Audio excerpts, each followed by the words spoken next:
Little Big Planet is a living world full of fun and adventure, a landscape that is as small as it is wide. It is also the home of the deeply intelligent Sack people. Sack boys and Sack girls treat much of their time as playtime. However, playful is not synonymous with lazy. What drives them is their desire to adventure, alone or in a pack, like wolves or gum. But what makes them truly unique is their sense of adaptability. When they are on the move, nothing can stand in their way, not even a giant blue monkey. Here we see a Sack girl failing to negotiate a series of obstacles. Now witness two Sack people working in tandem to traverse the same terrain. When collaborating, they can exert more force on simple objects, moving and tossing them about to suit their needs. Here we see two Sack people making love. The Sackboy is perhaps nature's most evolved hunter-gatherer. Much like how a squirrel or an insane asylum will obsessively collect nuts, Sackboys will collect lustrous bubbles.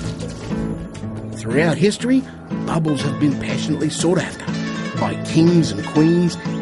Interestingly, when the Sackboy collects bubbles in quick succession, their value multiplies. A pack of Sackboys and girls will compete to see who can collect more bubbles in an area than others.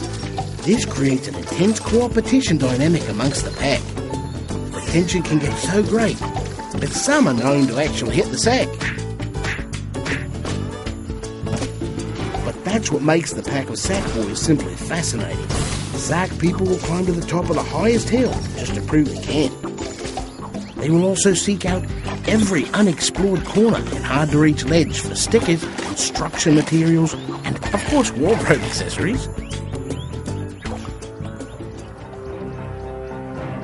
There is a dark side to Little Big Planet, however. The Sackboy must endure and overcome many environmental hazards. Death, sadly, is part of life. And when the Sackboy fails, it is an epic fail. When faced with seemingly insurmountable obstacles, the Sackboy will stop at nothing to achieve his goal, rearranging and tearing down the environment, redesigning objects, utilising vehicles, dressing in women's clothing. There are many traditional and improvised events that occur within the pack. Observe these speedy Sackboys competing in a timed race. This Sack girl would rather play a game of jump rope than to explore, while this Sackboy has developed a knack for miniature golf. Or is that miniature golf? What can we learn from our time with the Sackboys and girls? Too often human adults devalue the act of play. But to these tiny titans, life is fun. And everything in between is just menus, which can also be played in. On our next trip to Little Big Planet, we examine the amazing feats of Sackboy builders as they create their own playground.